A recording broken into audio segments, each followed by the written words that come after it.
I'm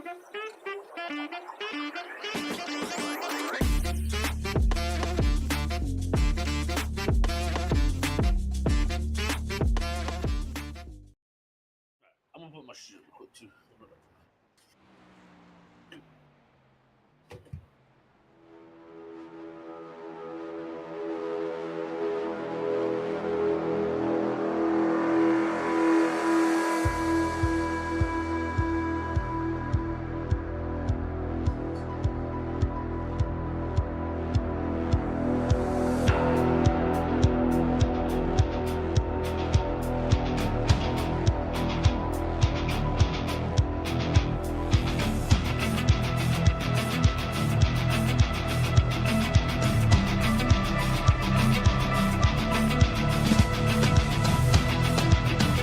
Welcome, ladies and gentlemen, to ISRC Larry Arts Productions Truck Series as we find ourselves the chase continuing on as we hit the halfway marker.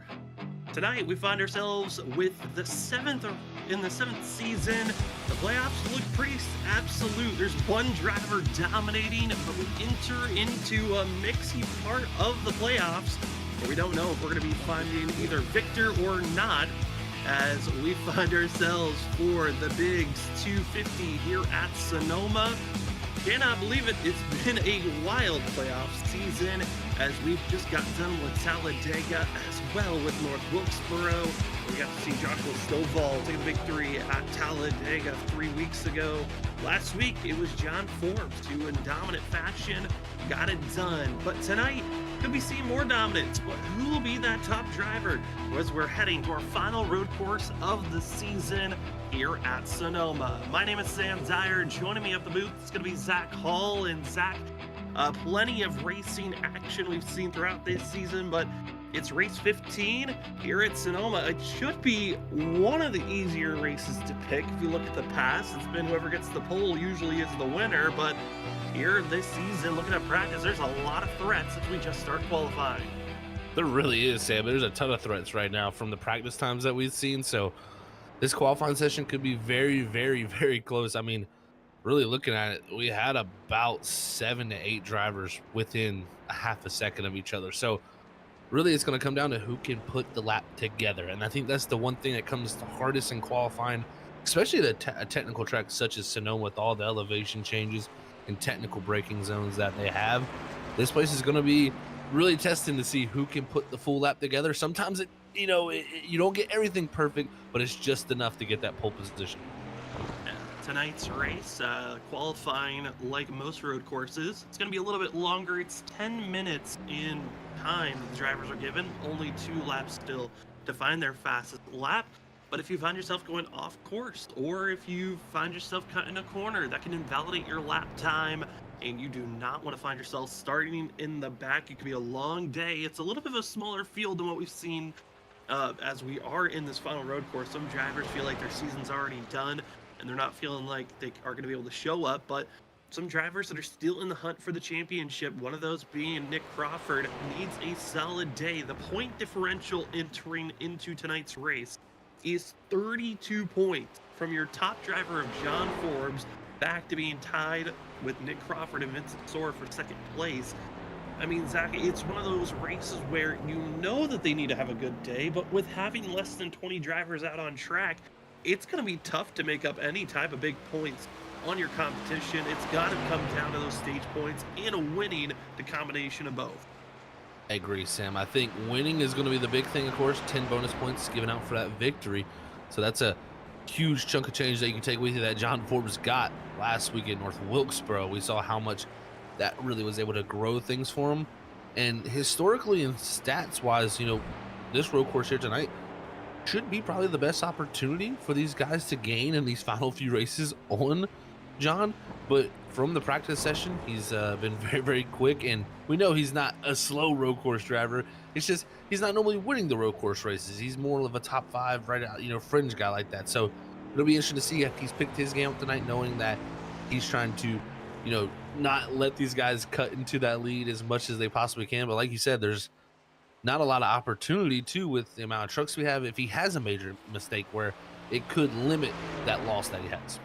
with each race that passes, the field might be growing smaller and smaller as the runs go on. But if we look at the polls, we've ran here at Sonoma 3 times in the past, and the driver that's been on the top of the podium starting these races has been Danny Cochran all 3 times. See if we can get number 4 as we raced back here in season 1, 3, and 5. Danny Cochran, the times that he's won was back in season 1 and 5, where he got the pole, led the most laps, and won the race. So we'll see if that 2 machine can get his first win of the season here tonight, or will it be another long drought of watching another potential win flip through his fingers as Trent Jump going to be top of the board. Another very great stout road course driver, as Nick Crawford is bouncing side by side using every little bit of this track, but again has to be very neat and tidy when it comes to that gravel and the grass right on the edge.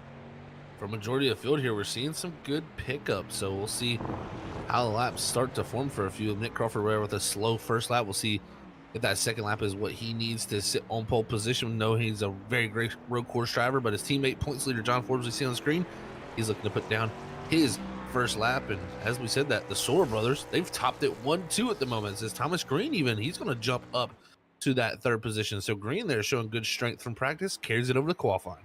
And I'm not surprised to see Vincent Sora top of the board. He's been looking like one of the fastest drivers. Either been the 15 at Vincent Sora or the 2 of Danny Cochran that have been top of the board.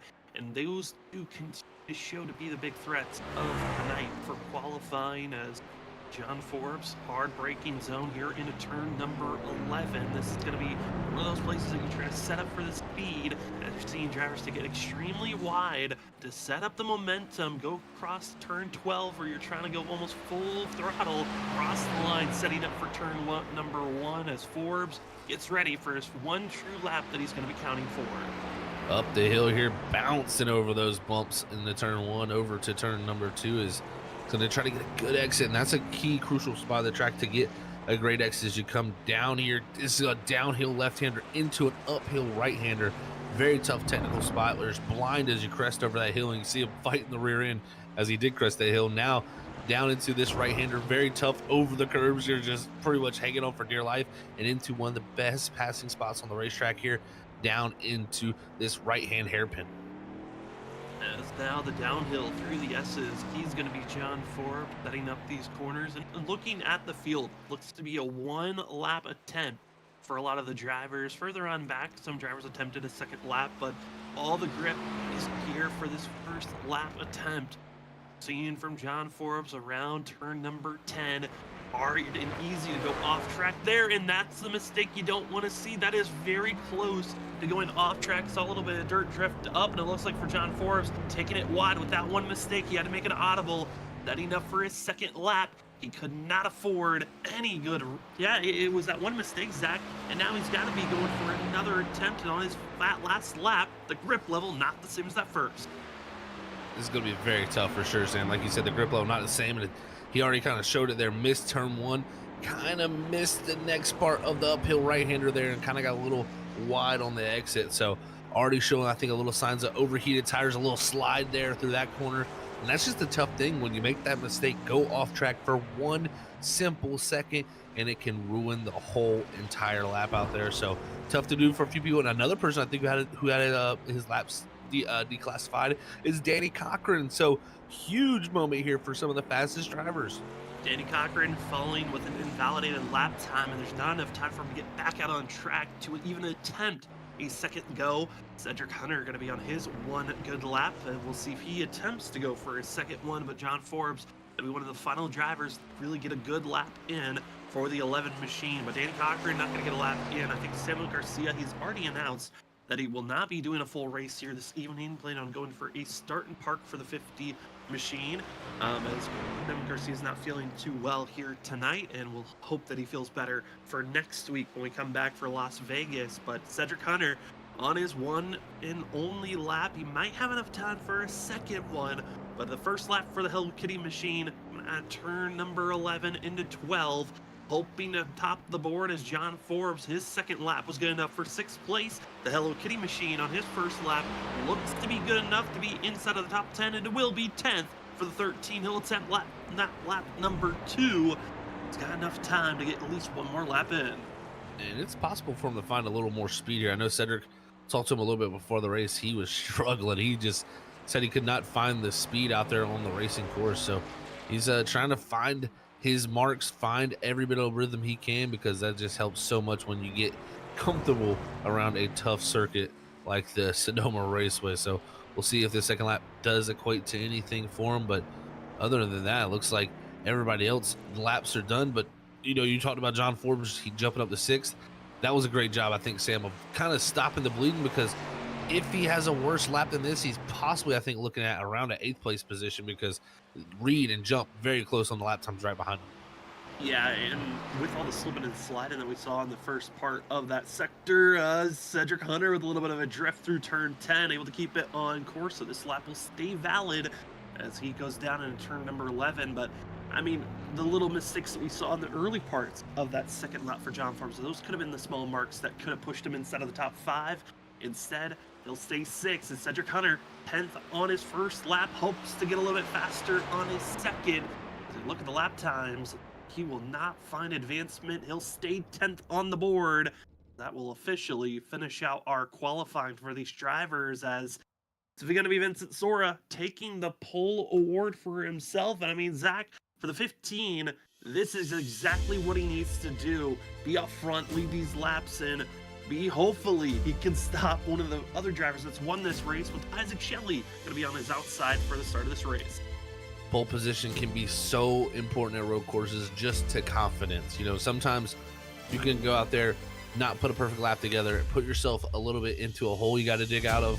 Vincent Sora didn't do that. He did a perfect job of putting the full lap together, and I'm sure his teammate Dan Cochran is kind of thinking the same thing as, man, I wish I just put a lap in, because having speed, you got to be at the front of the field to really use it. If you get stuck in the mid-pack, it's going to be a long way for some of these drivers to come through. So very good job by Vincent Sora by getting the pole, starting his night off strong, but he's going to have some strong contenders behind him, of course, with Shelley, Sora, or Presley, Sora, and Crawford. All of those 3 drivers so close on lap time. So close, and it's going to be a threat to watch out for on who will be the top driver by the end of the night. But first, we got ourselves some warm-ups. We got 5 minutes for these drivers to get any last bit of practice in, and as well, let us show you the picture of how we've gotten to this point of the season. We'll start things off by taking a look at our standings, entering race 3 of 6 here in the playoffs. 13 drivers made the playoffs, and after missing the last couple of races, Mark Whitley officially out of a chance for the championship, but it's all looking at the top of the board. Your top 5 drivers, really it looks to be closer to just your top 3 are the ones to watch out for with that 32-point advantage. John Forbes is really in his own zip code at this moment. Yeah, for sure. John Forbes is kind of lifted off, so to say, to start this chase here format. So great start for him at North Wilkesboro. It's what everyone didn't want to see if they were in position to beat him. So Crawford, Vincent Sora, and Presley Sora, I think, are probably the best opportunities. You got Cedric Hunter at 47, but that is definitely already a long shot at that point. I mean, almost close to a full points race. So it's definitely going to be tough for someone like Cedric Hunter to get back in the mix, but there's still opportunities and chances out there, and we'll see if it is taking the night. But John Forbes loving the gap he has. Certainly is, as that's the way that these point standings are looking like. Joshua Stovall was battling for the best of the rest. That should be moving over to Danny Cochran, as Stovall is not going to be showing up here this evening. But as we move from our point standings over to the way the schedule has been, you can really see a clear picture of who's been that top driver, and it's all been John Forbes since we hit the middle half portion of the regular season. Even to now, we've only seen a couple of drivers take that top spot. It has been all the 11 for the past about 8 races or so. It really has. I mean, if you look at the last 6 races, he's won 4 of them. So it has been domination from that 11 truck. We'll see if it continues here at Sonoma tonight. Tough start to qualifying, but a great job by still qualifying 6. He's going to have some work to do, but he's definitely got the gap to work with when it comes to that. So we'll see how that shakes out, and definitely some great races left Tuesday. We certainly do, as we're going to be heading in the desert of Las Vegas and Phoenix before finishing out the season at Chicagoland. I think we're going to be seeing some fabulous racing, especially these next couple to finish out season 7, as we have ourselves coming to our pick'ems, who are drivers that we feel like are those to watch out for and who are maybe those we think could win here tonight. I'm not going with a winner. I'm going with someone to watch out for when I went with my pick'ems, and that is John Forbes. I'm going with the 11 as more of a storyline pick. We've talked about the last 2 races into the chase. Those look like the big opportunities for the competition to catch up to John Forbes, and he's weathered both storms perfectly. Tonight is probably the next and last biggest challenge for this 11 machine. If John Forbes has a strong top 4 to top 3 run here tonight, you might say that he's clinched the championship all the way to finish out the rest of the season. And I think, Zach, the 11 machine, it's just look for a picture-perfect evening, and that championship is practically sealed. That's for sure. I think he's definitely got to think that for sure, Sam. I'm going to go with the winner tonight. So I'm going to go with the number 71, and that's going to be Isaac Shelley. So, this pick was tough for me. So many fast drivers, but Isaac Shelley, past winner here at Sonoma. I just have a weird feeling that he is going to be very, very good here tonight. We saw how good he was at North Wilkesboro before it all crumbled down for him. I think he could take some confidence from that to a track that he likes and be right up there and battling for a victory.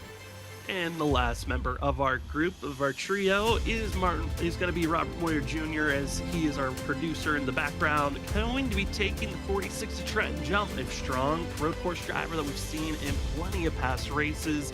Hoping that road course strength will carry over here tonight. Not a bad pick at all. I think we got some 3 strong contenders to watch out for, and obviously we know Vincent Sora, Presley Sora, the Sora brothers are always the big easy pickings, but we thought we'd go with something slightly different here tonight. Zach, 30 seconds left in the warm-ups as we are about to be seeing a race here this evening. One fact we haven't talked about at all, the length of this race. We are adding an extra 10 more laps than any past Sonoma race we've ran before. 50 laps. How do you feel like that could be changing the factor of tonight's race? Well, I think the biggest thing it changes is that fuel strategy kind of gets thrown out the window that we've always talked about here at Sonoma. It seems like with ISRC, it's always been right close to that window, and these drivers can go about 38, almost 39 laps. So I understand why they wanted to stretch it out a little bit so we would possibly get some pit stops. So it looks to be a one-stop strategy. We'll see who decides when and where they want to come down pit road. And also down to tires, who's going to have the tire factor of, do you want to wait later, pit earlier? It's all going to be the fun to watch out for here this evening. And again, I want to say thank you for joining with us here on Freaky Fast Broadcasting on your Monday night, giving you the coverage of the ISRC Lariat Productions Truck Series Season 7, The Chase, as we've got a race number 3 upon us. It's time to take a look at our starting grid here this evening. Top of the board, going to be Vincent Sora in the 15, continuing on a strong qualifying campaign that he's had this season. He will be starting up front with Isaac Shelley to his outside. Behind Vincent Sora is going to be his brother, Presley Sora, in the 12 with Nick Crawford starting in 4th. Thomas Green going to be starting in 5th with our points leader entering tonight of John Forbes in 6th. Cody Reed starting in 7th with Trenton Jump 8th, and finishing out our top 10 in new numbers just announced today. Christopher Norris going to be running the 54, as he will be running some throwback schemes from now to the end of the season, as he will be stepping down as an admin after the end of the season as well, stepping away from full-time racing. So for tonight's race, we'll be seeing the 54 instead of the 38 for Christopher Norris, and in 10th place we'll see the 13 Hello Kitty machine of Cedric Hunter. Starting in 11th, it's going to be the 19 of Tyler Dingler. Alongside him in 12th, it's going to be the 61 of Jared Talmadge. 13th in qualifying is going to go to the 24 of Ali Fonseca, with 14th being held by the 9 of Justin Campbell. 15th in qualifying is going to be the 99 of Michael Miller. Alongside him on the outside, and 16th, it's going to be the 8 of Martin Morales. 17th is going to go to Dakota Moniz, and rounding out our 18 truck field here tonight, it's going to be Danny Cochran. But they're not getting that lap in, as we couldn't have Samuel Garcia tonight here, as he unfortunately under the weather. Under the weather, we'll see if he ever decides to get out on track and just run a lap, so he at least gets that counted for himself. 18 drivers we're expecting to run at full time. Curious to see with one of the drivers, Tyler Dingler, usually starting in pit road, and it looks like Zach is going to continue with that trend of road course racing and seeing how much he can gain. Tonight's race, we do have, again, 50 laps is going to be the full distance. We will be also having ourselves stage at the end of lap 15. The yellow will be thrown for that time of crossing the end of lap 15, but if there is an on-track wreck that clogs up the field or clogs up the track to where they cannot race through, then a full course yellow will be thrown, and that could influence the race. The drivers also will have 4 extra sets of tires in pit road if needed. That fuel run anywhere from 35 to 39 laps. See how and who decides to push the fuel, or do you just split this race in half? It's going to be a good question to have, but stage racing, Zach, that's been also another factor of note. We have ourselves racing until the end of lap 15. Curious on who's willing to race aggressive to that point and then let their tires fall off, or is it a strategy run too when you go into pit road on how you want to abuse these tires?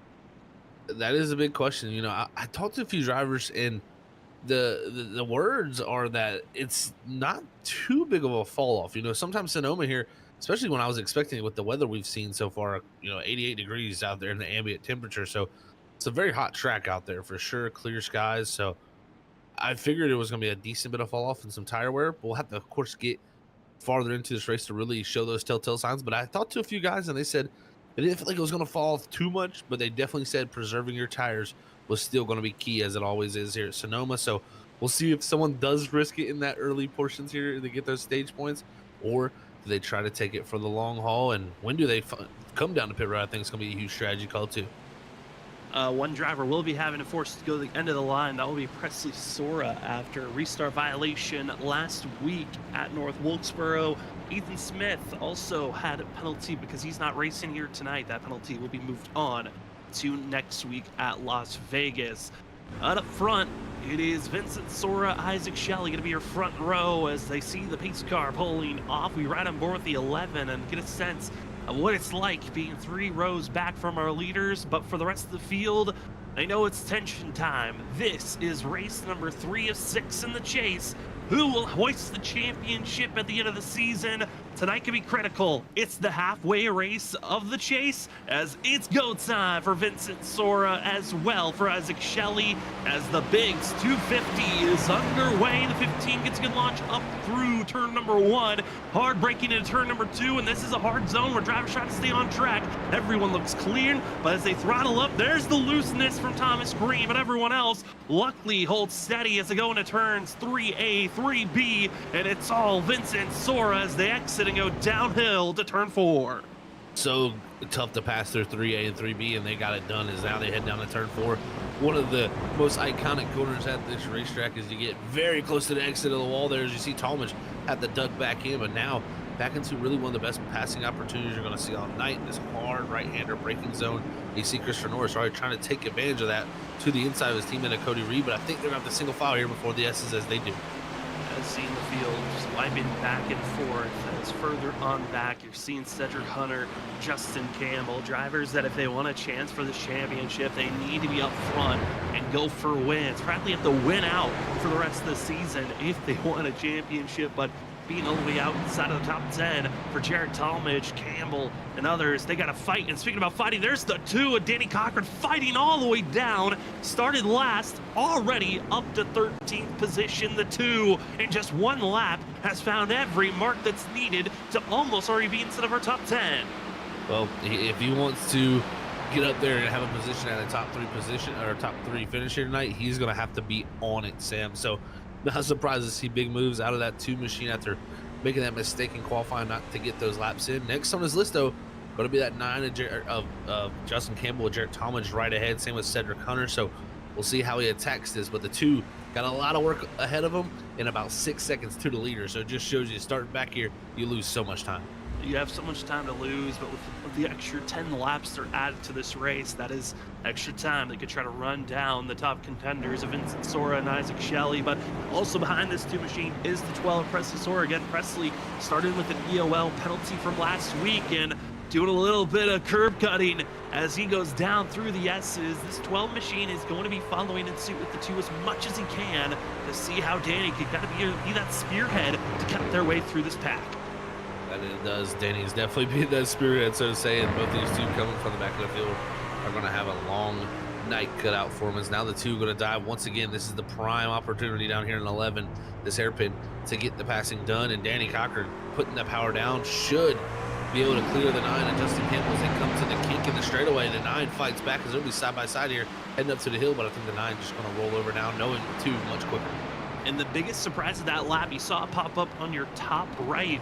John Forbes, fastest lap on lap number 3 of anyone on track. And that's a shock because he was making a pass over Thomas Green while he set that lap. So there is speed to watch out for as Cody Reed, Christopher Norris, they go side by side. Different colors, different numbers is the 54. Christopher Norris kind of doing a throwback to all the schemes that he's ran. And in the past seasons, Norris has been here since season 1.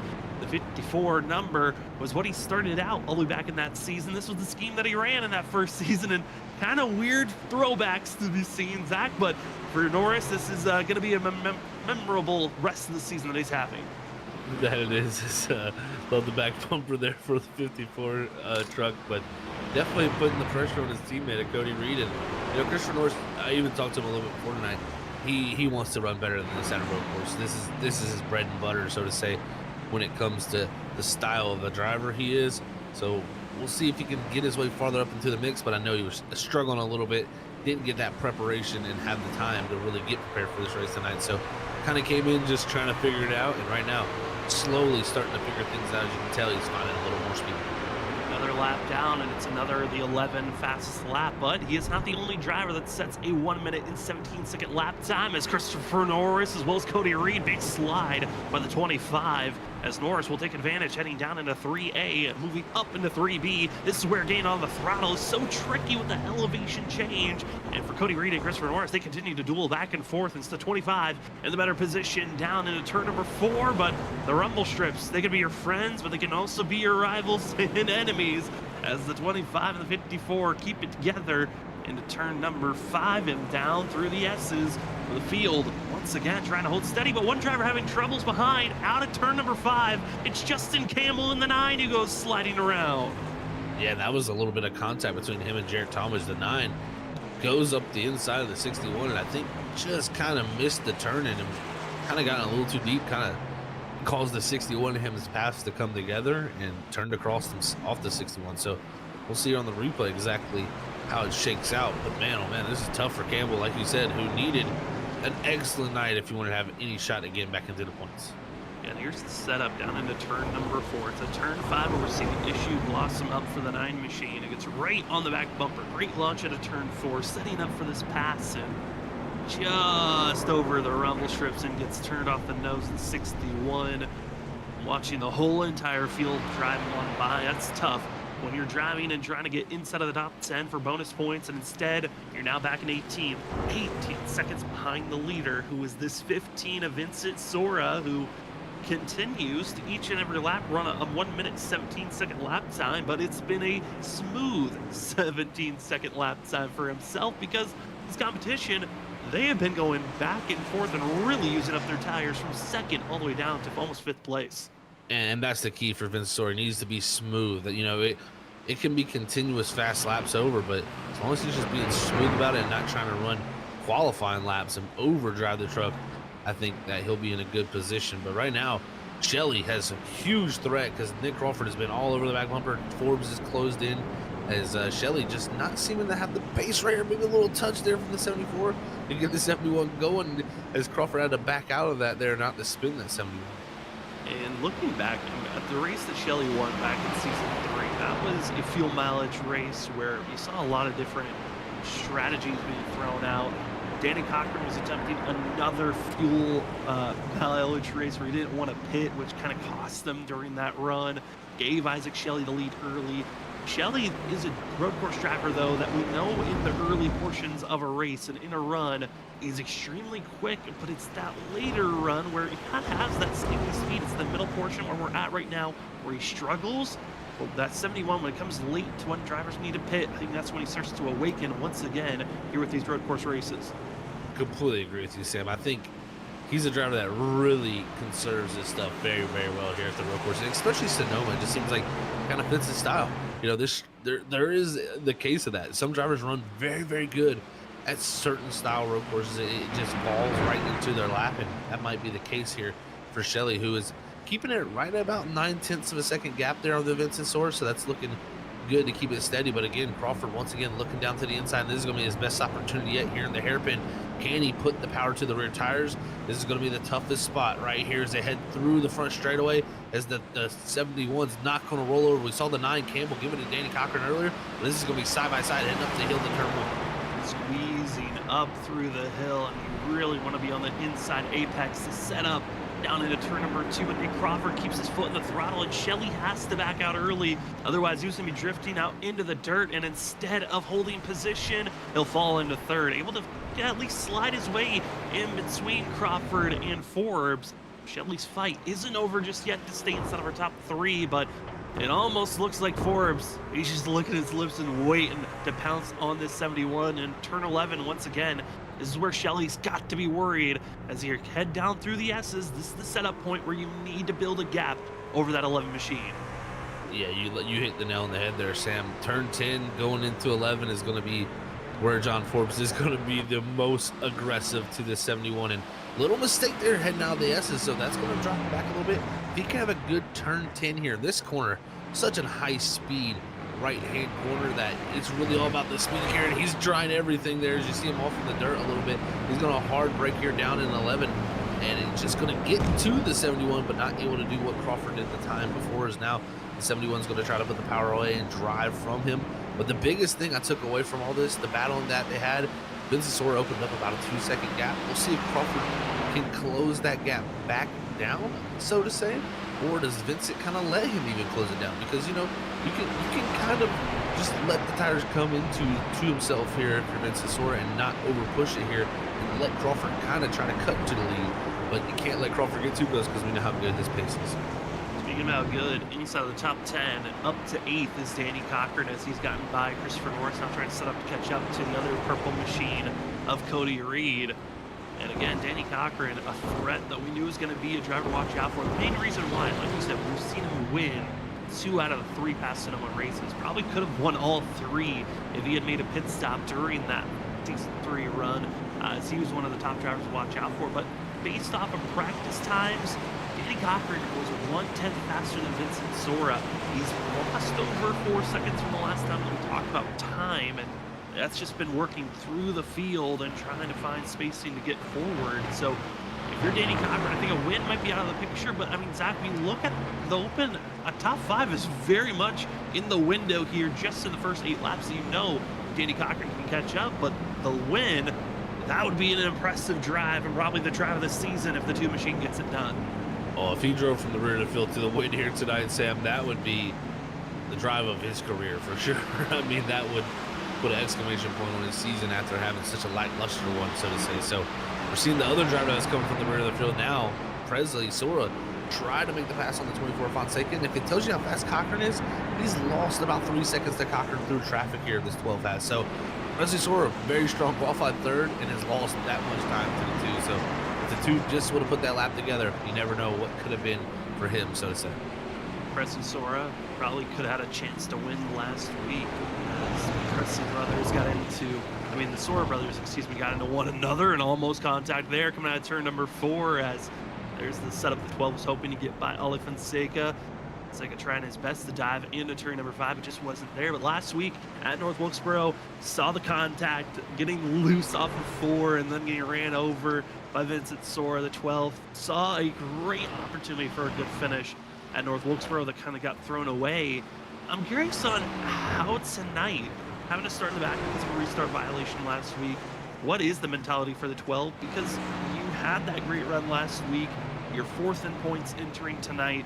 It's a 35-point difference, but you gotta, again, need another perfect race. Well, John Forbes is inside of our top 10, just building more and more on that lead that he had coming into tonight.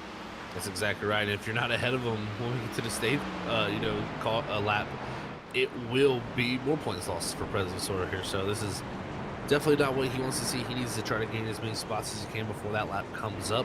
But again, just not finding his way through traffic as quickly as the 2 of Cochran did, as Cochran already passed Cody Reed even. So that was a great job by the 2 of Danny Cochran, and he's already got his sights set on Thomas Green here. He'll be in the top 5 before we know it, because I mean, Trenton Jump is a little ways up the road, but pace that the 2 has is just too much for, I think, the 46 to hold back.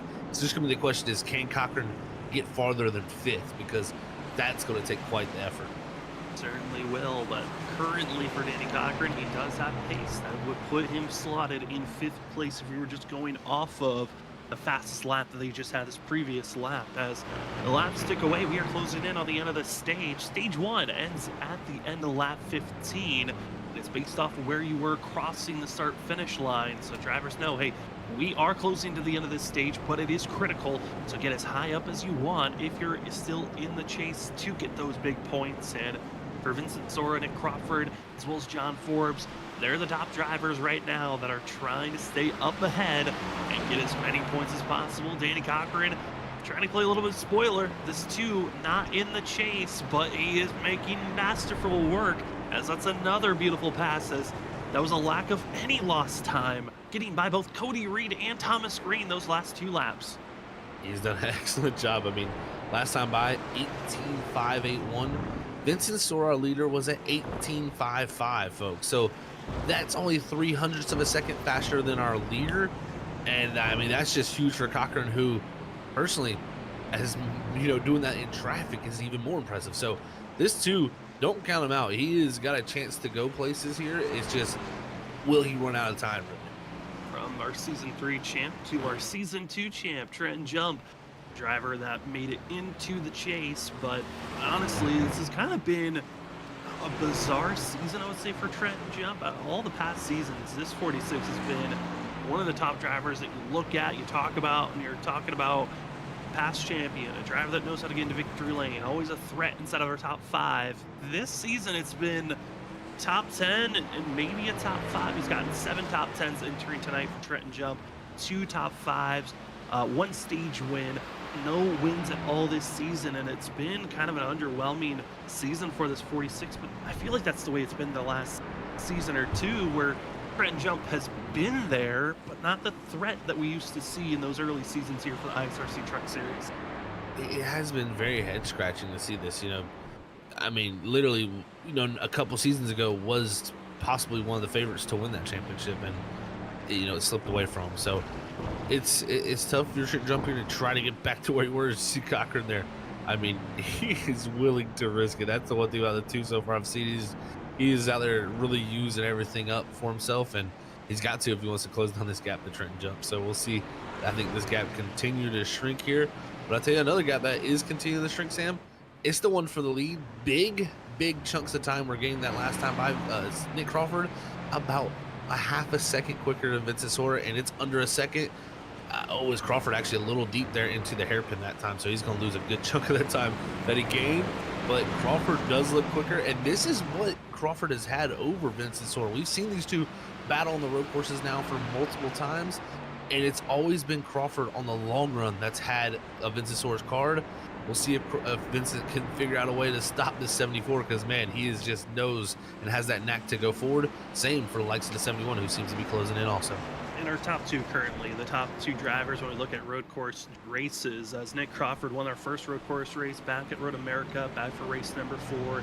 Then it was Vincent Sora who came out of a dominant run. We got to see Chase Schaefer back to try to redeem himself and go become the only Canadian Tire winner.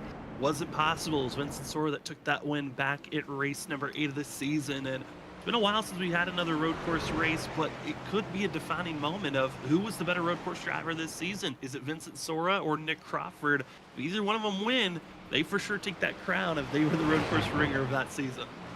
They will. It's going to be, I think, an intense one here as they battle down to the end of this race. So it's going to be one, I think, to watch. I don't think you're going to see the gaps get much bigger than what we saw earlier of about 2 seconds from Vincent Sora. So I think you're going to see these guys all just slowly close into each other and, again, just, you know, try to put in their fastest times. But all these drivers are so skilled and equally skilled that it's just so tough to be better than your competition. And sometimes, a lot of times, especially these road courses, it comes down to just making the least amount of mistakes.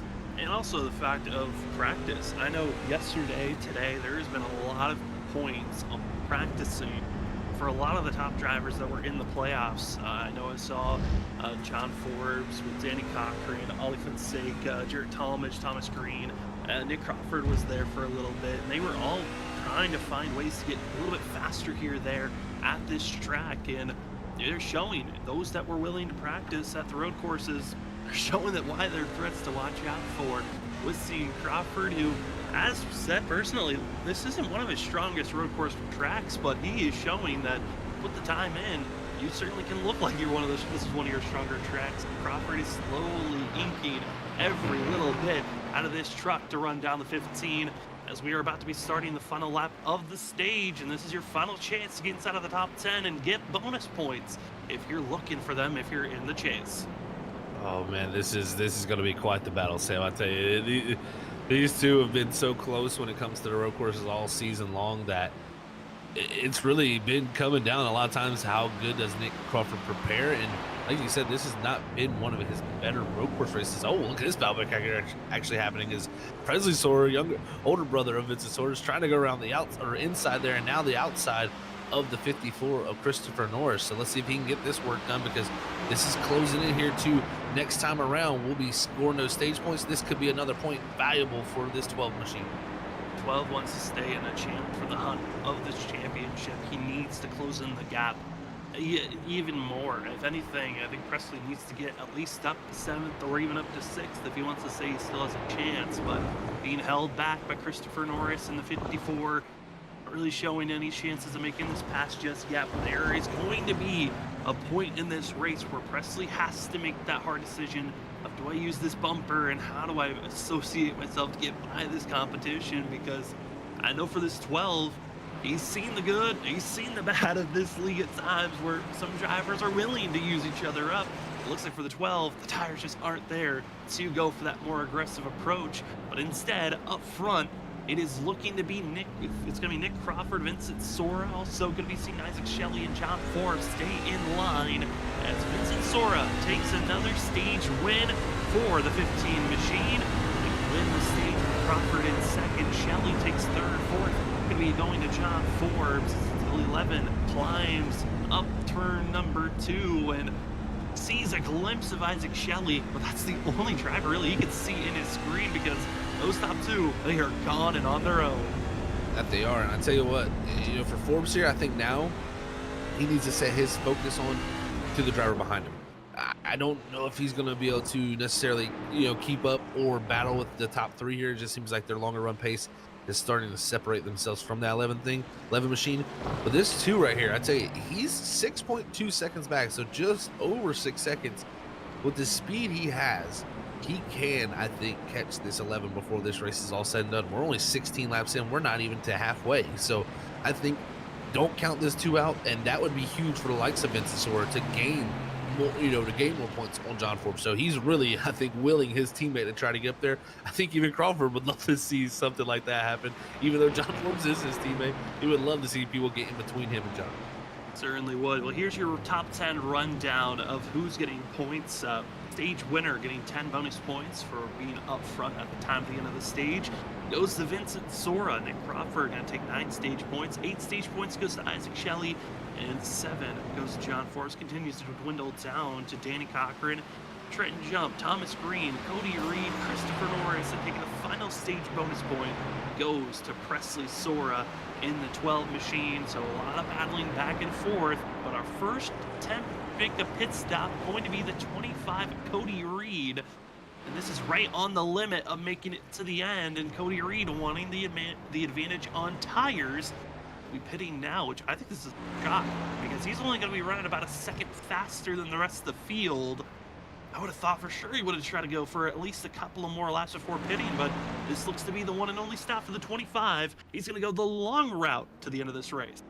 This is very, very shocking to see here. I mean, this is very early, and like you said, right on the edge of that window to make it on fuel, so he should be good there. As he's going to come off pit road, and actually I think behind him Morales is actually going to go off track in the 8 machine, so got a little spooked from the 25 coming off the pit road there. Didn't know if he was going to cause some issues, so Morales going for a little ride there. But yeah, Reed early in the zone to come in like that, so we'll see what happens, because right now, from what I'm seeing, the lap times do seem to be evening out a little bit. Most of the field, if not majority of them, for our top 11, really even down to our top 13, are most of them, are, if not a 19, they're right at a low 20.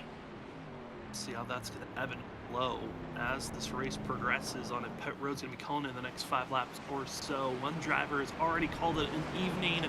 That'll be Dakota Moniz in the 5 machine. Not the strongest road course driver, but he was starting to fade back, was outside of the top 12 and pulled off, calling it a night for the 5. We hope to see Dakota back for next week at Las Vegas. I think that's going to be the race to watch out for the whole entire season. If you look at the past of Las Vegas, it is one of the most drama-filled racetracks. We've seen intentional wrecks there. We've seen accidental wrecks. We've seen close finishes every single time.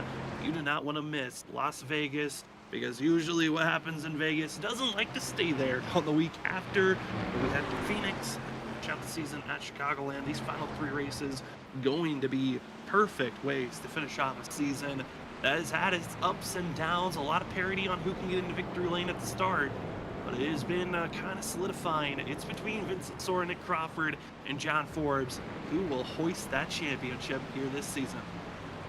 It's going to be a titanic battle for sure to see who does pull it off. So to say, those past champions that we got here is the 18 of green, trying to set up there a little wide into the entry there to maybe try to set up a little bit better exit off 11, but did not really work well for him. It kind of really just lost him a bunch of time through that center of the corner. So now going to try to regain here and see if he can crack himself up into the top 6 here. Is they've not really let Danny Cochran drive away from him too much.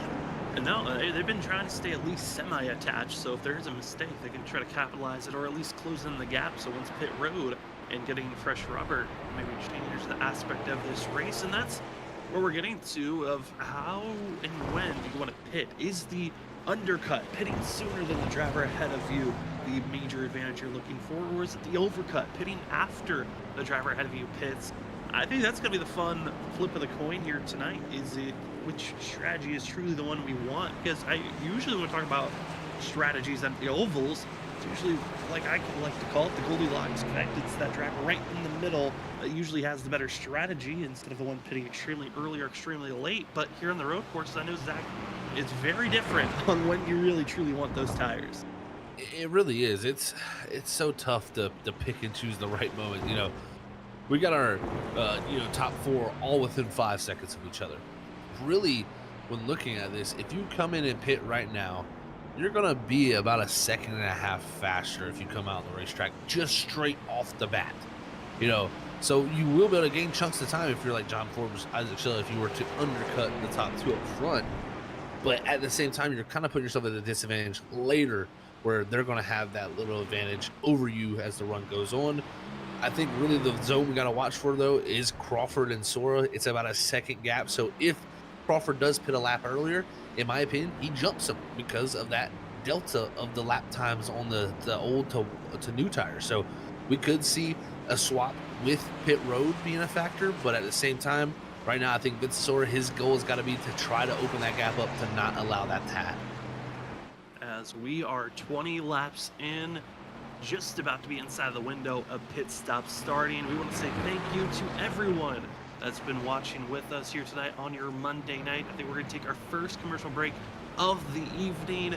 Been a fun one here at Sonoma, the Bigs 250 at Sonoma, here for the ISRC Lara Productions Truck Series Season 7 playoff chase action, as we will be back with more road course racing, and when pit stops happen, who has the better strategy? We'll find out after this as we go side by side with the racing action.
5 wide behind the pit. Oh my, the 5 wide here, this ain't gonna work. They make it last, bumping and banging to the end. They're beating banging for the lead. Sora still with the shot here, coming off a 4. That's it. It's bottom line, here it comes. Oh no, the car gets wrecked. It's gonna be that Nick Crawford. The 74 gets through somehow, and they just completely demolish one another. Trinity driving down low, drifting up, trying to be the stealer. Here he comes, Cedric Hunter. He does it, he steals it. But he somehow drove it into the corner to wreck it. Oh, they wrecked! They wrecked each other. The top two bounced into one another. Just too much of side drifting off of, and they got to be careful. Oh no! The 4 demolishes in the 28.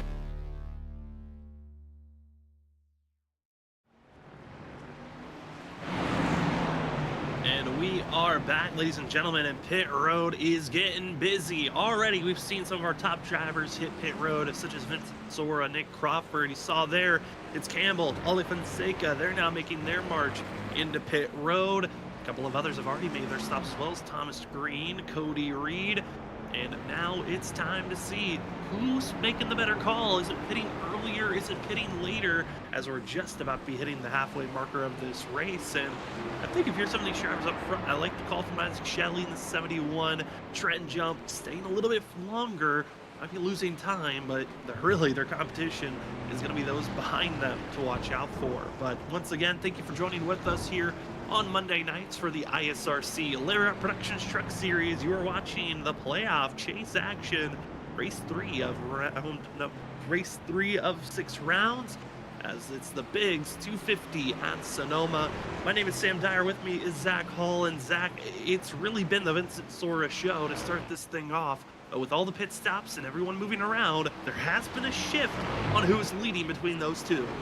That there has. Nick Crawford was able to jump Vincent Sora. It's about a second gap right now between those two. We'll see if the tire difference becomes a factor, but Cedric Hunter, Jarrett Talmadge, they pull out the pit road, and now Crawford and Sora are released. They have about 5 seconds up to the next truck of Christopher Norris, so we'll see what's Vincent Sora's plan going to be here. This time he's a little bit on the back foot. He's out now in the dirty air, and he's going to have to do the closing down to Vincent Sora, to Nick Crawford. So we'll see if he can start to do that, or will he start to, maybe crack a little bit to that pressure of just trying to have to now run to that 74. One thing to note also is how is the weather maybe changing? Saw Nick Crawford putting down the fastest lap of the race, almost into the 116 range. It's still extremely warm out on track, 87 degrees Fahrenheit with a track temp around 106, 105. It's bouncing around, but Zach, the big thing to note, it will be starting to fall as this race progresses on because of the time of day in this race. It is going to get cooler and cooler as we get closer and closer to sunset. No surprise, like you said, to see that fastest lap time turned by Crawford there, just with those cooler conditions, more grip, more speed, and I think also you're going to see a little bit less Cedric Hunter going around for the 13 right in front of a pack of drivers as they were at the top of turn number 3A, and it's the 13 machine. Luckily, no other contact was made, but a big slide as he was exiting going into turn number 3. You're going to see here, fresh tires was trying to get a good launch off of going into this corner, and it just did not go well going out of turn 3A into 3B. That did not, yeah. And this is going to be like totally cold tires that really catch him off guard here. Downhill into this turn 3 here, and it makes you lose the rear end. And you can see, he literally immediately, the splitter slams to the ground, rear end comes up, and he just goes right around there in the middle there. And luckily everybody gets around them as he gets back going, but huge loss of time for the 13 truck there, is he's definitely going to be wanting to get Sonoma over with. But while all that was shaking out, Vincent Sora has closed the gap down. It's down to a half a second. There's been a few mistakes out there from the 74 of Crawford that's allowed Vincent Sora to close in, but we'll see how that gap continues to trend as our top two still yet to pit. And we're looking at the 54 here, supposedly black flag here, Sam. Maybe it looks like a pit road maybe violation. Figure out exactly what could have caused this penalty, and I think you might be right on a pit road violation. of speeding on pit road. Speed limits around 45 miles per hour. Norris going above that, so it's going to be a drive-through penalty for the 54 machine. That is a tough penalty to grab, especially when he was just inside of the top 10. But speaking about drivers up front, Isaac Shelley going into pit road, and a factor we didn't really talk about, that is getting damage going into pit road. Shelley slamming the wall as he was getting his way in to get service. Yeah, he completely hit this thing pretty hard, and this is easy to do. We'll go back here and watch how this worked out. We'll take a ride with him here. He's going to come down here to turn number 10, this right-hander. High speed, of course, and try to carry as much speed as he possibly can here to have the best entry to pit road. And this pit road is very interesting because, you know, it's on the outside of this hairpin, so it's similar to the hairpin in the arc here to start off, but it's so easy to get in too deep. And you saw that right there, just too fast, slams into that wall, and that was a little loss of time there for him. But the biggest thing I think for him is because he stayed out so long, he's lost a huge chunk of time, about 11 seconds to John Forbes, now back to 6th. And still out on track is Trenton Jump, who's going to lose even more time as each lap that he lets himself stay out. More and more of over 3 seconds to 2 seconds per lap being lost as Isaac Shelley in the 71 machine did not stay very long in pit road, just got his service done and then was back out there on course. So we'll see how well he's able to continue on with this pace, but the true battle for what should become the lead is this battle for second place. It's Nick Crawford, Vincent Sora. Crawford, he was able to defend to get to this point, pitted early, took the advantage on tires. He's got a 1 lap older set of tires than the 15 behind him. But it really was the long run where we saw Crawford have the better speed, but these drivers have to go so much longer than what they did in that first stint on top of driving faster. I mean, Zach, this is an impossible situation that both the 74 and the 15 have put themselves into. It is a tough situation, I think, here. And, you know, if you're Crawford, you're trying everything because you don't want to lose track positioning here to the likes of Vincent Sora. You're also closing up on Trenton Jump here pretty quickly, so you don't want to get held up by him and allow this 15 to get by super easily, as he had a big snap oversteer there in the S's. So Crawford showing that he is really wringing the neck of that car, trying to make sure that it gets everything out of it, because he is not trying to lose track position. That whole goal of pitting is Trenton Jump now is going to elect to pit here as the lead will be shifted over to Crawford's hands. The whole goal of undercutting Crawford or Sora was to get into the lead and keep it. So now he's going to fight for everything to try to keep this lead, because I think if you're Sora and you get out front, it could be game over. And if you're John Forbes, I mean, you're loving the fact that your one competition of Isaac Shelley is so far back. You're hoping that this lead will continue to stay where it's at. Is contact going to be made? The 74 going to give a big bump by the 15. Vincent Sora not taking advantage of that tap. They'll stay in line going up through 3B, and it's going to be Nick Crawford, Vincent Sora, and Sora with the big chance there to take advantage over this lead position. Not able to capitalize just yet, but this fight is on. Crawford, Sora, tied for second in points entering tonight, both wanting a huge chance to cut down this lead on John Forbes, who's loving this battle, because the more they go by side, the more that they tap one another. The 11, just 3 seconds back, is closing in. And the more they slide around too, it really just hurts their tires. So if you're John here, kind of let them get out here and do their stuff. This old Crawford way too deep there. This is going to be an easy pass for the 15, but he's going to look to throw a block here. The 15 just going to be to the inside already. I don't know if this door's going to be open up. There's going to be contact between the two. Contact on the entry of the corner. Going to be a big slide for the 74. He'll stay on the outside groove. Not able to get to the quarter panel. It's Vincent Sora takes the top spot. Not the cleanest way you were hoping to take it, but he'll take that position for now. Crawford, will he retaliate? Will he try to go for another dive bomb move? Because he's been there and he's right on the bumper, but no contact made. Crawford just putting heavy pressure on Sora as they go down into 3A, up into 3B. Crawford's got 1, maybe 2 more chances to get back in this lead position before Sora's just going to pull away, and there's no chance for Crawford to take this spot back. And, you know, that was Crawford's chance there. And then he got into 1 and 2 and definitely looked like he wanted to maybe get to the back bumper of that 15 to try to rattle his cage maybe a little bit to get, you know, some opportunity to fight back. But if you're Vincent Sora here, you have to scamper away now. You have to run because guess what? It is on, and you know that the racing is going to be, from what we've seen so far between these two, a little bit hectic because, you know, contact already twice between them. And that last one was just kind of well, really both of them were just kind of racing ordeals where, you know, Crawford makes a mistake in the 2, is very slow, sort of gets in the back of him. Then Crawford trying to pitch down the 15. He's trying to get everything out of it in the middle of this corner, and they're going to come to contact. So no surprise there, but these two would definitely show that they want to have that title as the top road course racer here tonight. Vincent Sora, we know he's willing to use the bumper if it's needed. Crawford, not really a driver that when you look at confrontation battles, willing to give a bump back, he's never really shown that type of a threat. And I'm curious for Nick Crawford if that's something that's kind of hurting him this season at times, of he gets pushed around, never retaliates back when someone gets into him. You know, that is for sure. You know, as time and years go on, drivers do change. So there is slight nuances that change in their, you know, their habits and things that they wouldn't do maybe earlier, but they would do later. And it just everybody has a tipping point, right? So it's just, when do you meet that tipping point to try to be super aggressive and use all the tools you have as a race car driver? But right now we're looking at Forbes. Looks like maybe made a slight mistake on this lap because he's lost about a half a second to those leaders up ahead, as he gained a good chunk when they were battling, but just losing a little bit as now they got single filed out. Well, an update on some drivers here tonight. Looks like Christopher Norris issues as John Forbes taking a trip through the grass. That's not where you want to be for the 11. All the time that he was gaining, kind of being thrown away at moments as he's trying to close in the gap on Nick Crawford. A loss of over a second to Vincent Sora with that slide. But update for drivers further on back. Mark Morales spending a lot of time in pit road getting service done. Christopher Norris, I think he might be calling it a night for himself as he had a black flag penalty to serve. He's currently facing backwards in his box, serving that penalty.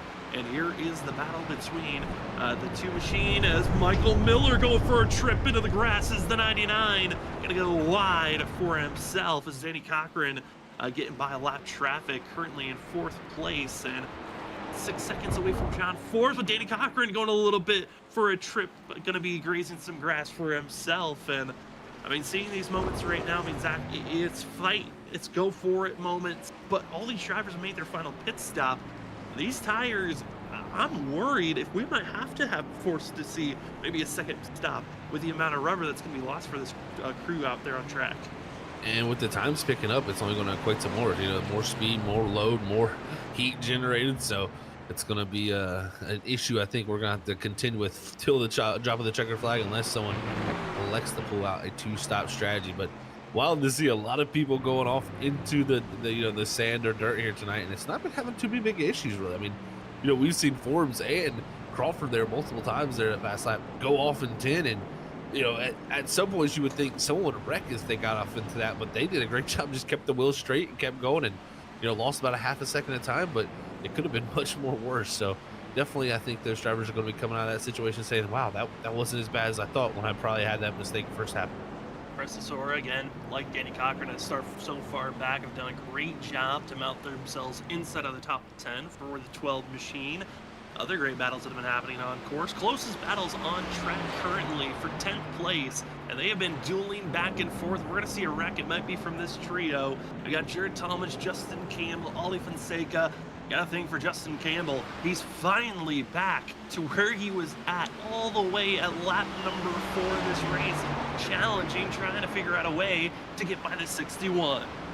That they are. And Campbell, you know, had that moment that earlier had him lose all that time and drop back to last. He's doing a great recovery for sure after that. And now Talmadge trying to hold him back, but I just think this nine's going to have a little bit too much speed. But I will say Talmadge a little bit fresher tires, so kind of one of those situations of who's going to have what here as the run goes on. But Campbell definitely over the back bumper. Now going to have the look here and going to decide to duck back in, but maybe close to bumping him. Almost a tap, almost a bump. Similar spot that we saw issues for the 9. Instead, he'll stay in line, and this is how close they've been racing for the past about 8 laps ever since pit stops were made. This grouping of drivers with Ollie Fonseca, he was originally leading this group, but Justin Campbell trying everything to get by Talmadge, but Talmadge just putting that back bumper in perfect positions to defend these spots. And this group, if they continue to fight for the next 6 to 7 laps, they're going to have some competition. Cody Reed, the first driver to attempt a 2-stop strategy as Campbell dives it down low. Great launch off of turn number 11 into 12. They'll stay side by side, battling for this 9th place position. The 9 machine has the nose just behind Talmadge, who continues the fight side by side into turn 1, up to turn 2, hitting the bumper just slightly, but they're giving nothing but a little bit of contact there. And I mean, this is the best show on track, and they're continuing to continue what this show is. Talmadge sends everything into 3A, and it sticks for the 61. Wow, we've most of the time seen the person on the outside actually win that battle because they're on the inside for the 3B part of the corner. So it's a great job by Talmadge to clear the 9, but the 24 Fonseca, big moment there off of 5, and he'll have to gather that back up. But right now, you see the drivers of Campbell and Talmadge still stuck together, as that side-by-side action was definitely a great sight for all of us. It was a blast to watch. I'll even say that you can keep it pointing forward. They'll be watching out for the 13 of Cedric Hunter as he woes in his position. So the 9 and the 13, both been the 2 drivers that have gone off track with issues spinning out here tonight.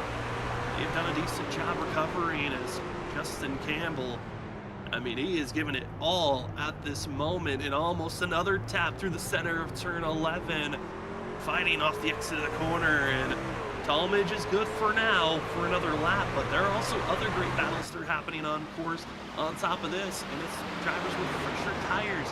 Isaac Shelley has caught up to Danny Cochran for that 4th place position, and it's the 71 who's doing very similar to what Campbell's been doing. Heavy pressure on the back bumper, but it's the grip level advantage that's helping out the 71 machine, who had to back out, had a bad exit off the top of the hill, have to recoup going into these hard braking corners as they head to turn 11.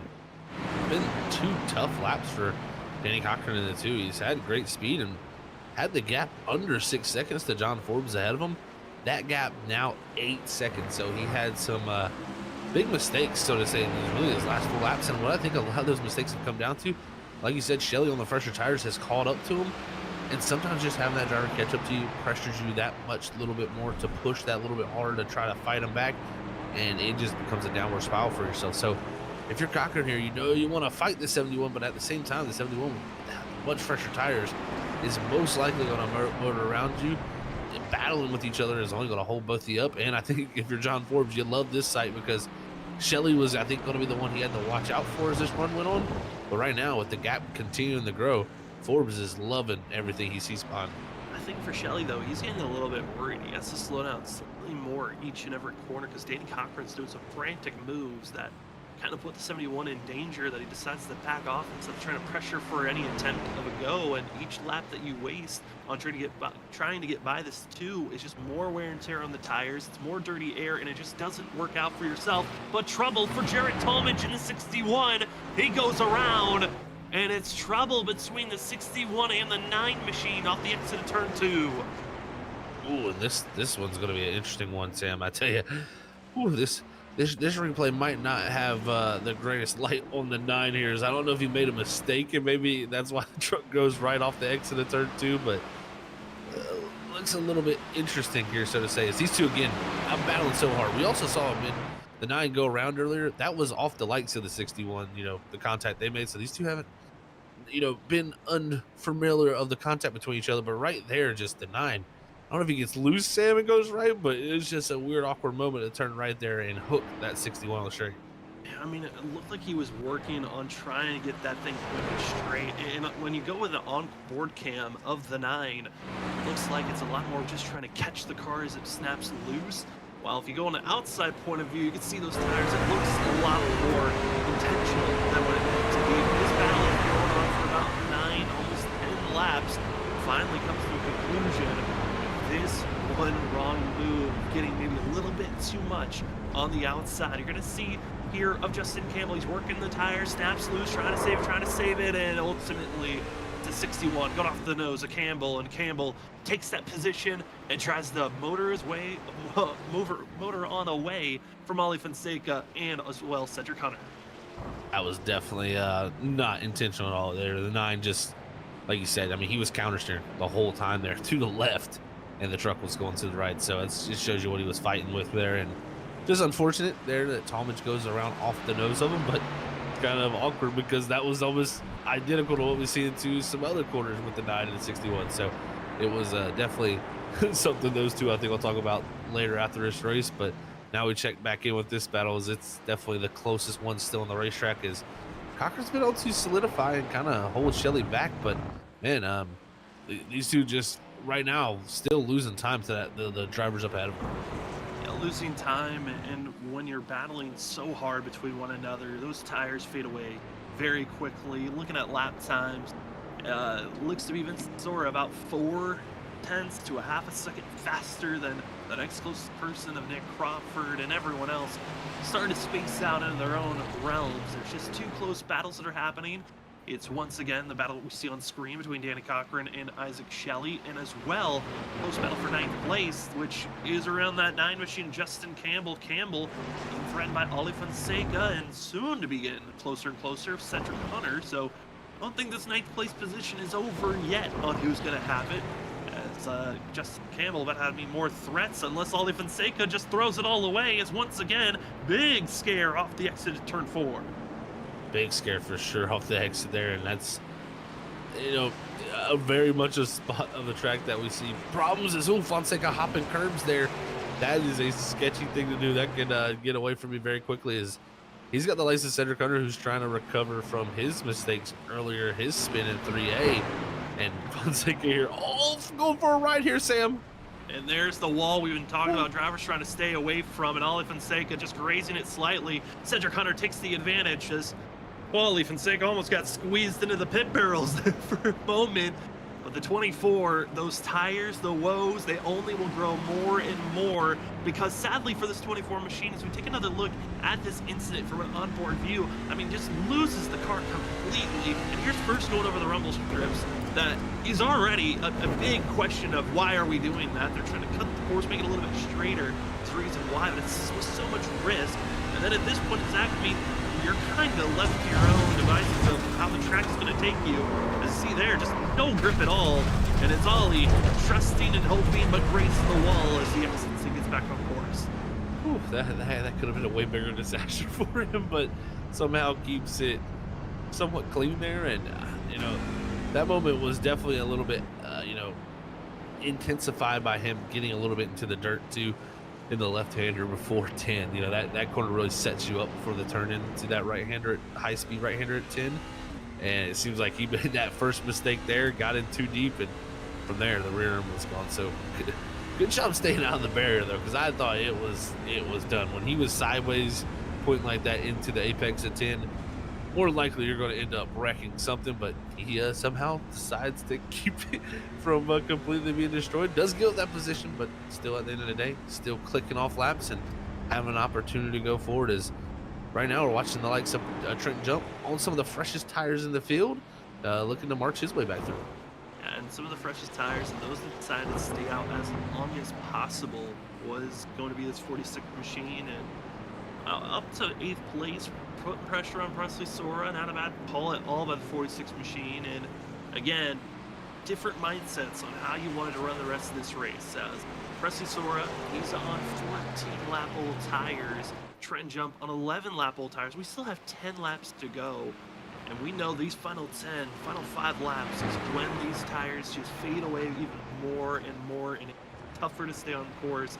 As you see, once again, more drivers flirting with disaster, going off course. They're off of 10, and it is just tough to stay on track, and it's enabling drivers like Trent Jump that pitted later to take advantage for these positions. And maybe you lost 4 or 5 seconds with staying out so long in the middle of this race, but you are being rewarded for these final 10 laps with all that time. You see this shot looking down from turn 2 to turn 1.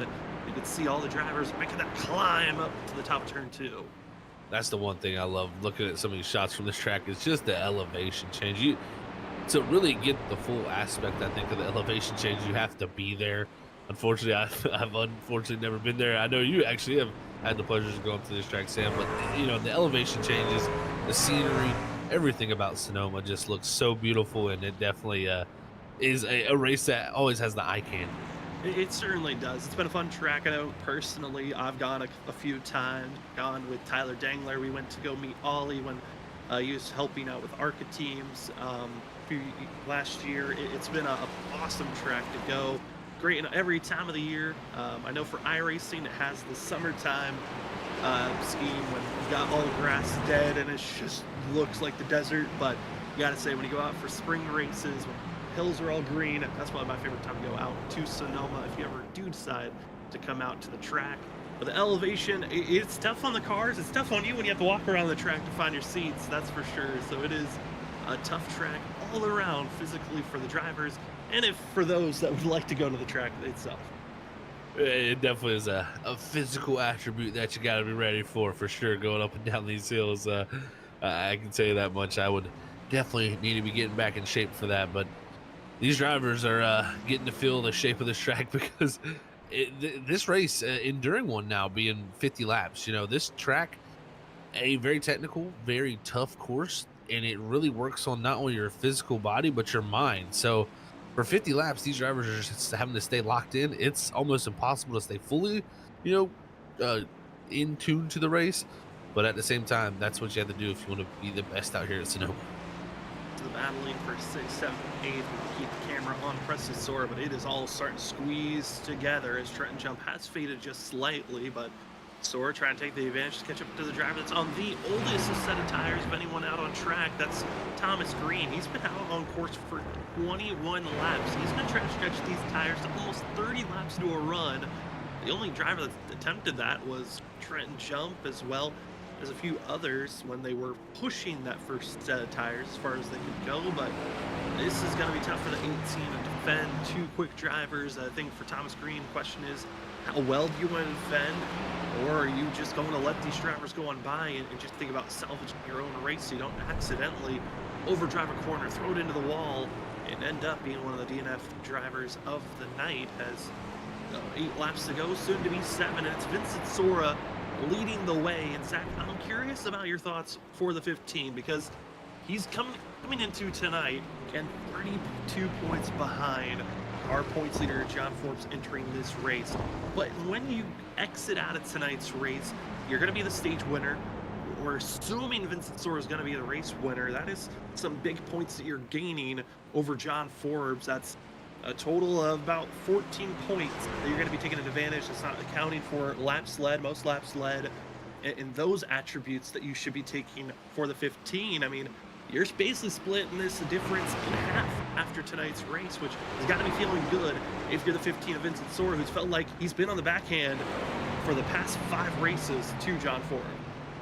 This could be exactly what he needs, Sam. This could really be it. I mean, I think last week is going to be the one that I think he goes back in circles, because if Vincent Sora doesn't, unfortunately spin his brother there, he gets around his brother, and if he goes on to win that race and John finishes second, we're talking about this gap, and with a win tonight, we would be talking about this gap being very, very little. So, when we talked to Vincent Sora after the race, he felt like it was almost over, and that's why I felt like myself, I didn't think it was over, because there's still opportunities with those 10 bonus points for wins. If you can go out there and win multiple races and have more wins than John Forbes, you're going to accumulate more points than him, in my opinion. So I think winning is huge. Yeah, it's going to be the big thing of how many wins can Vincent Sora grab, as the battle that you see on screen. This is for 7th and 6th place. Thomas Green, Presley Sora. Thomas Green on those extremely old tires, trying his best to hold back the 12, but Presley Sora just looks so much more smoother this late into the run.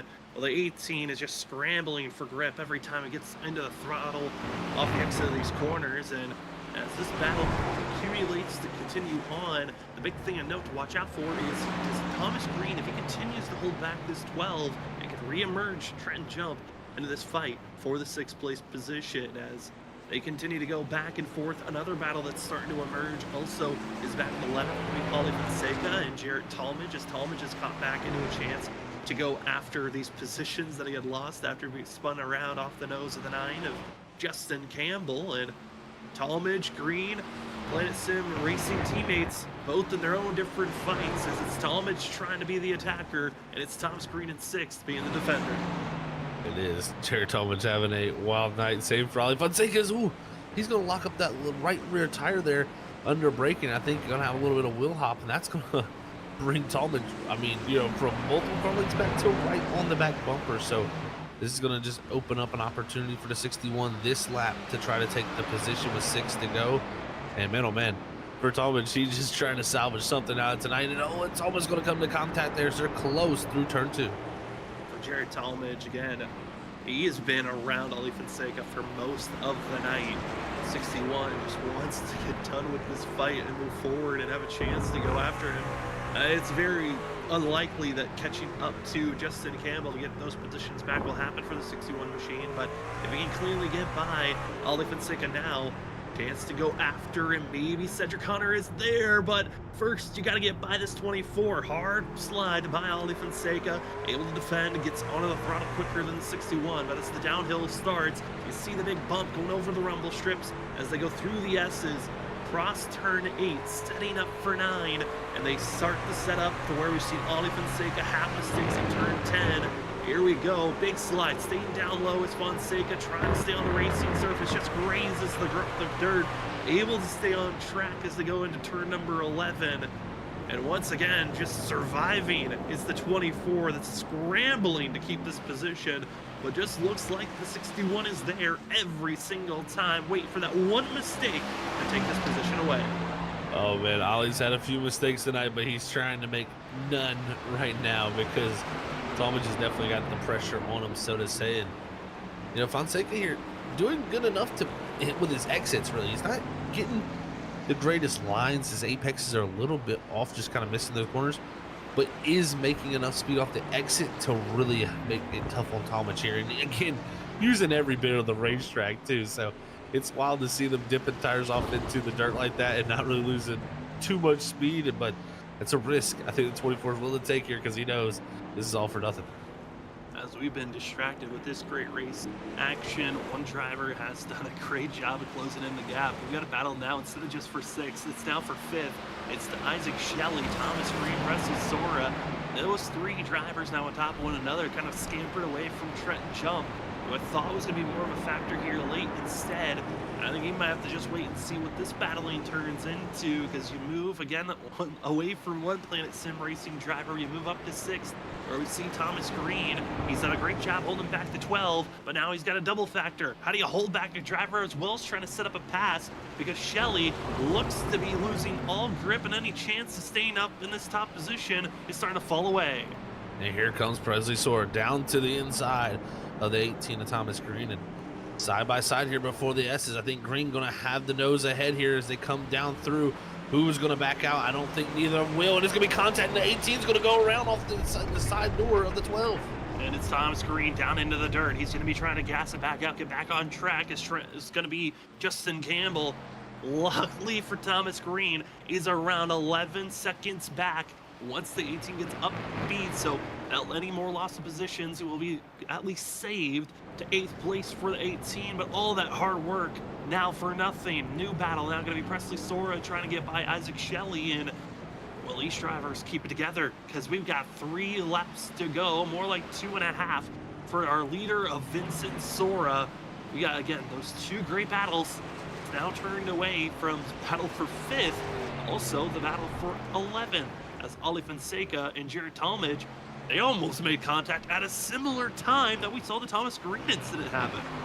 Oh, they did. That was wild to see the timings there between those two. Is right now Fonseca trying to close back in that gap to Talmadge. The thing they're gonna have to worry about though is Cody Reed on much fresher tires. It's about a second quicker behind them in the 25. Another thing coming up is the 15 of Vincent Sora, our leader. So right here, everybody's stacked up in this group. Vincent Sora gonna be taking it 2 to go right here when he crosses the line. But man, it's gonna be tough deciding what these guys ahead of him are gonna do. I think that our leader shouldn't catch up to him. Should be about 2-second difference if they keep at the same pace they've been going at. See if that continues on. But Vincent Sora, 2 laps to go. Watching Cody Reed, will the 25 be that spearhead that kind of spooks Jared Talmadge and Ali Fonseca? We'll see if that continues on as Vincent Sora At one moment, we thought maybe Nick Crawford had a chance, but ever since the 15 got by that 74, it has just been full go, full bore, and this 15 has looked unstoppable. This has been the race that we've been wanting. If you're Vincent Sora, this is the resetter.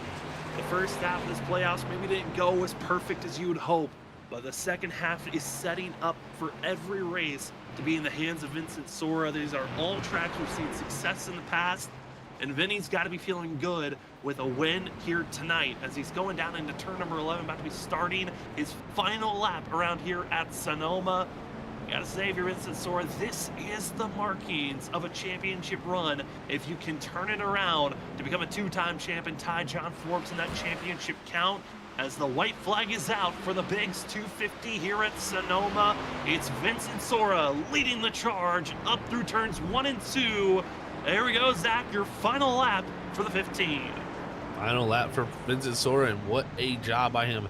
This second run, picture perfect. Got around Crawford after Crawford undercuts him.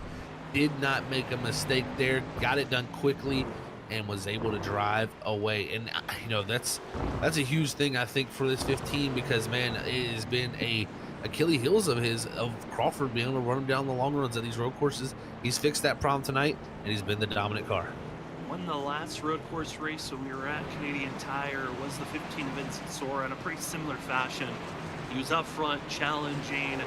Once he got by after the final pit stop, no one could touch him. Did it at Canadian Tire against Chase Schaefer. Did it tonight against Nick Crawford.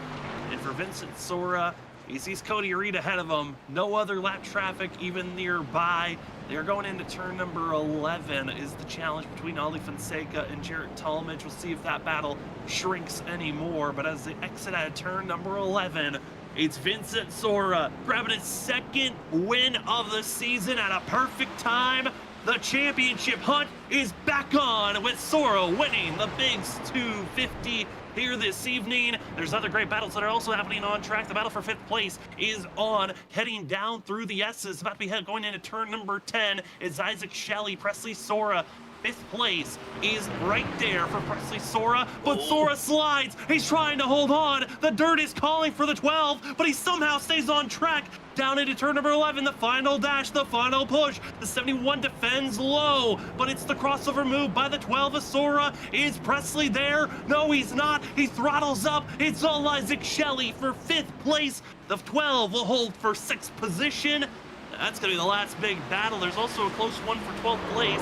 That's going to be Cody Reed, fresher tires, catching up to Holly Fonseca, who's just been floating for a chance to stay in this position. But Zach, it's Cody Reed right there on the back bumper of the 24s. They're heading down into the final braking zone. Will Cody take a chance here down into the final quarter? This could be his only opportunity. Drives to the outside here. We'll see what does Fonseca do. Does he miss the corner? Can Cody cross him back up? But Fonseca with the master class there is able to get the good drive off. He was able to defend, made sure the exit of the corner was perfect, and Ollie Fonseca will hold back the fresher tires of Cody Reed and hold for 12th place as Vincent Sora watched all the action around him. He finally can burn it down. Sora is a 2-time winner for season 7. Enjoy this one as the 15 gets to burn it down. We will step away. When we come back, we'll talk to that 15 machine, as well as second position Nick Crawford, John Forbes, and we'll see if we have a spotlight driver right after this.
All right, we are back here, folks, after our race here tonight at the Sonoma Raceway for the Bigs 250 at the ISRC Truck Series. It was quite the battle we had on our hands, but it's the driver you see on screen, the number 15 of Vincent Sora, who brought home the victory tonight. Let's hear from our race winner.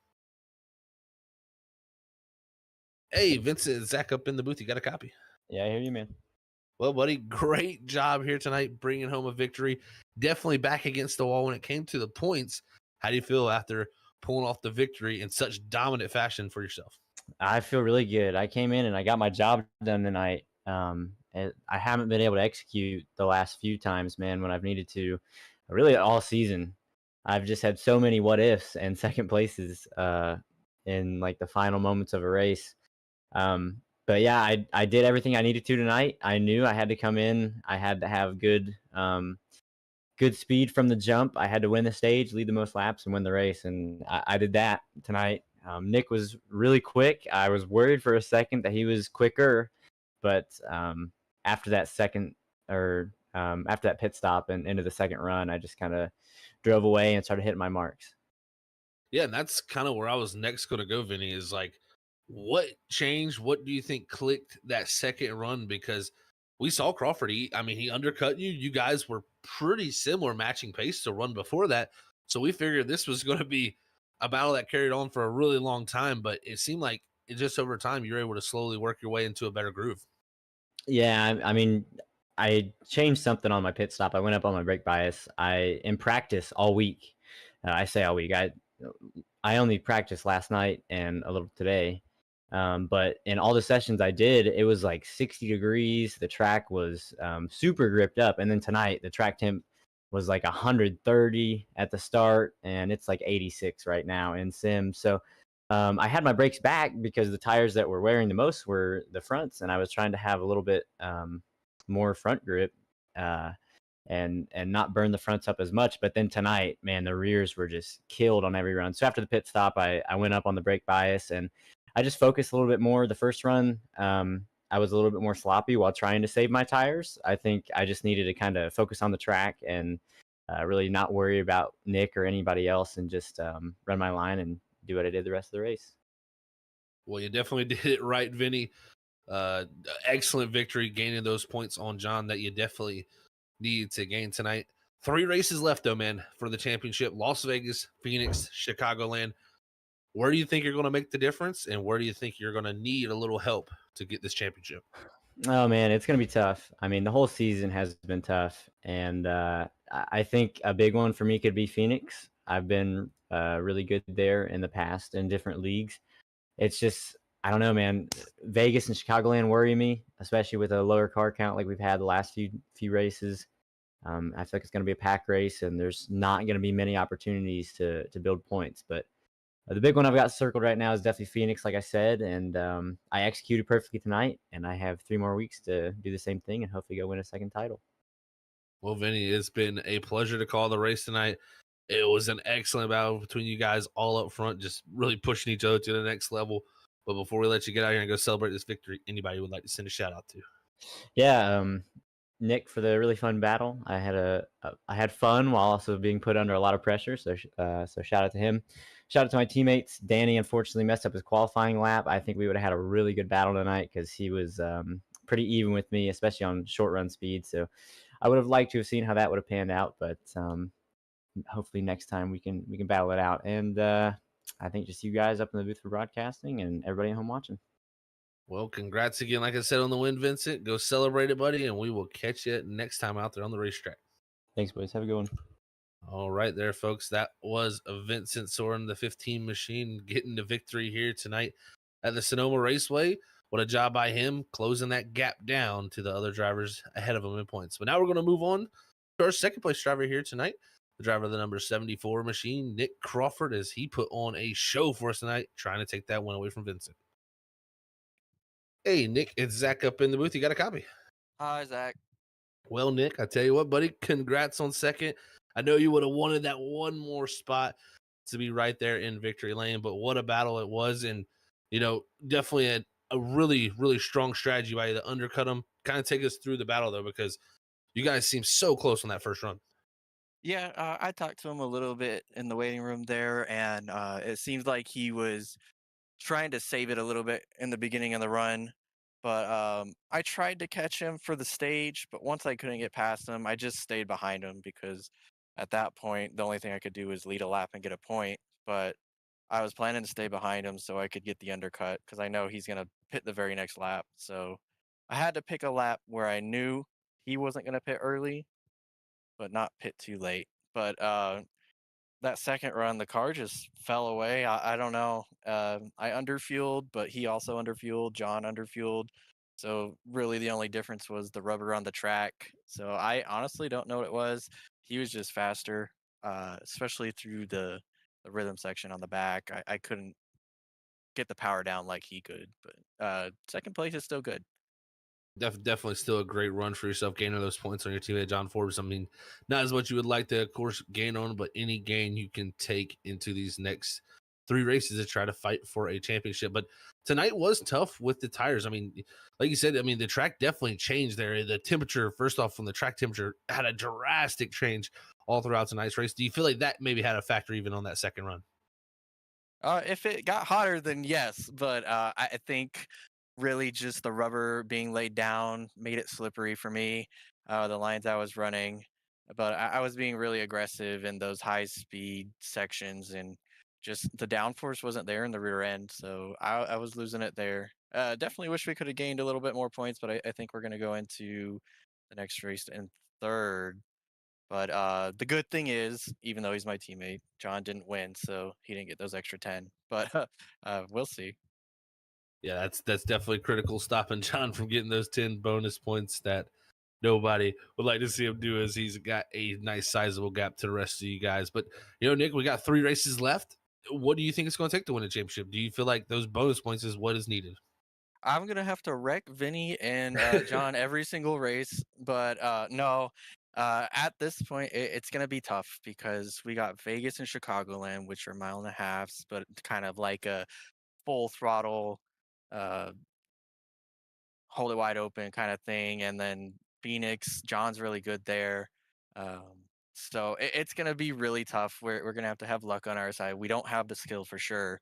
I know we're up there at least third or fourth in the skill level, but they're just next level. So we're going to need some luck to get us to the championship.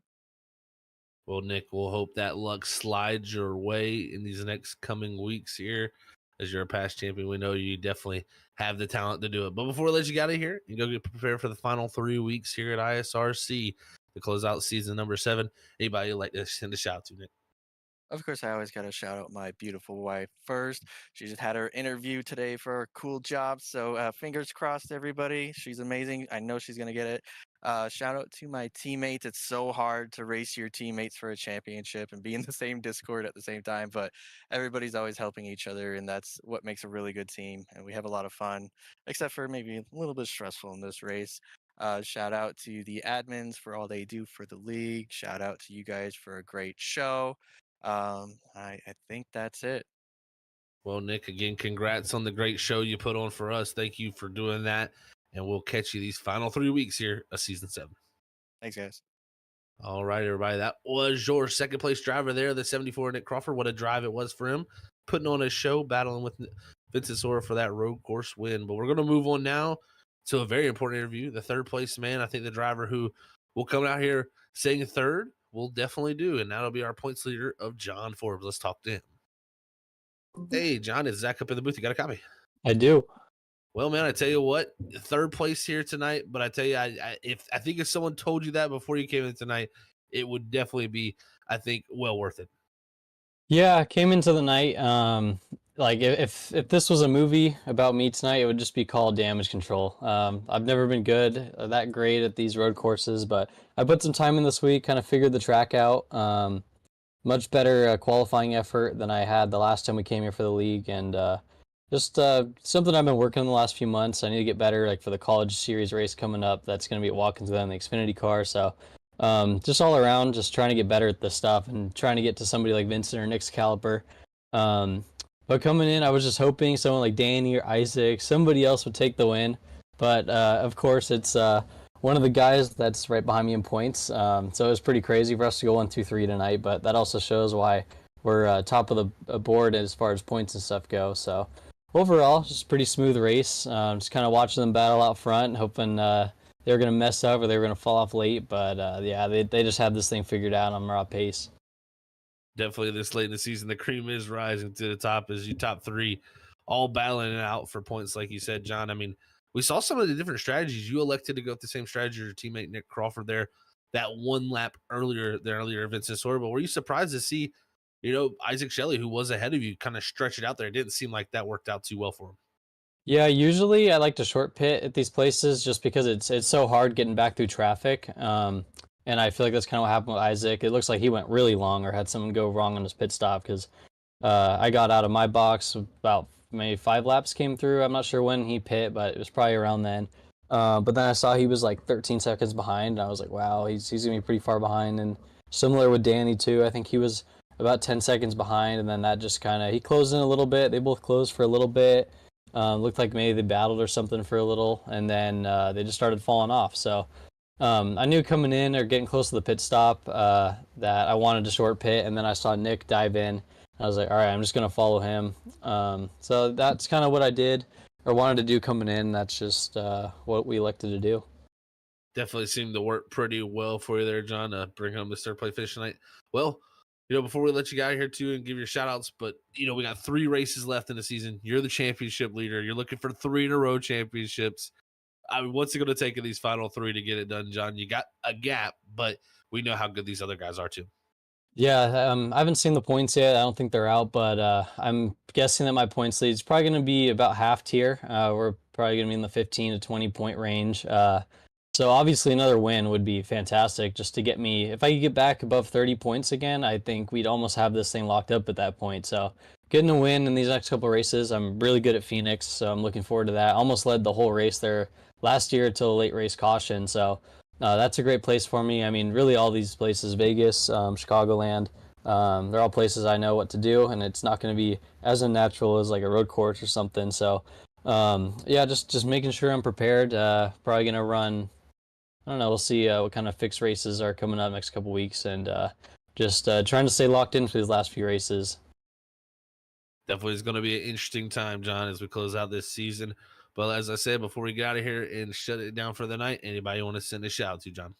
Yeah, just another great scheme from Justin tonight. He's going to keep those coming for the rest of the season. We'll see what he cooks up for the next couple races here. But good win to Vincent tonight. Just hard fought. He had the pace tonight, obviously. And then just got to thank you guys for the broadcast, eFlex Fuel being on board. And you guys have a good night. Well, John, again, congrats on third, man, and hold on to that points lead. We'll catch you these next 3 weeks. You have a great night. Thank you, guys. All right, folks, that was your third place driver tonight, John Forbes, and your points leader heading into our final 3 races and final 3 weeks here of season 7 for the ISRC Truck Series. As you heard from him, he's looking to bring home that 3rd in a row championship. So we'll see how he can do to work it all out. But as we end our post-race interviews, we got our main man back up here. We got Sam Dyer, and I'm going to hand it back over to him. Yeah, thank you, Zach, for covering for me through the interviews. As here's your unofficial results after the Biggs 250 race here at Sonoma. It's Vincent Sora taking that top spot with Nick Crawford. Second, third goes to John Forbes. Danny Cochran, a great recovery run from last place to 4th after missing out on qualifying. Isaac Shelley going to be in 5th. With Presley Sora, who also started at the end of the line for tonight's race after a penalty. He'll take a great run up to that 6th place position. Trenton Jump taking some strategy calls, a little bit more aggressive approach. Hills fall to 7th. 8th is Thomas Green with Justin Campbell and Cedric Hunter finishing out our top 10. 18 drivers took to the track here tonight. One missing out being Samuel Garcia, who was not able to get out there on track. And he's dealing with some illnesses. I'm dealing with some illnesses. But I gotta say, Zach, after tonight's race, a lot of drivers excited to get prepared for next week as we're heading to Las Vegas. It is definitely exciting time, Sam. 3 weeks to go in the season. We're very close to crowning a champion here when we come into December very quickly. So it's going to be quite, I think, the season ender. I mean, can Forbes pull off a 3-peat? Can Vincent Sora get his 2nd? Or Nick Crawford? I mean, there's still plenty of things up in the air to be decided after tonight. But I just can't wait to see how it all unfolds because ISRC always known to produce great action. They certainly do. And I know for us here up in the booth, this is our last broadcast of the week as it is the holiday season. But when we come back next week, we're back with more racing coverage. We're back with more ISRC Truck Series racing. We're back with WSSR and as well the Shoney's Doghouse Cup Series. Which Shoney's Doghouse Cup Series, that's going to be their last race next week of December. It's going to be just the start of December, then we take the whole month off. We'll be back in the new year with the end of their season. Crazy to think that that Thursday night series is slowly coming to an end. And as well with us coming to the end of the year, we also have some news. With the start of the year comes great new excitement. I know people get more excited for racing, NASCAR new season. We've got the Rolex 24/7 coming up, which also means it's your 6 hours event here for Freaky Fast Broadcasting. It is our fourth, crazy to say, annual 6 hours of Daytona for diabetes. It is your JDRF charity race. It is coming up very quickly. It will be coming out. The race is January 4th for the 6 hours of Daytona. If you've ran it before, you know exactly what you're getting yourself into. We're going to have a lot of twists and turns that we will be giving you updates here very quickly. But if you want to be one of those first to sign up, it will be December 1st. It's going to be the sign-up day for our JDRF charity race, our fourth annual 6 hours of Daytona. Again, December 1st is sign-up day. Check out on Freaky Fast Broadcasting socials for any updates. Zach, I think that's everything on the 6 hour event. I don't know if I missed out on anything, but I think that's pretty much it that we have so far, but plenty of great other news as the weeks progress.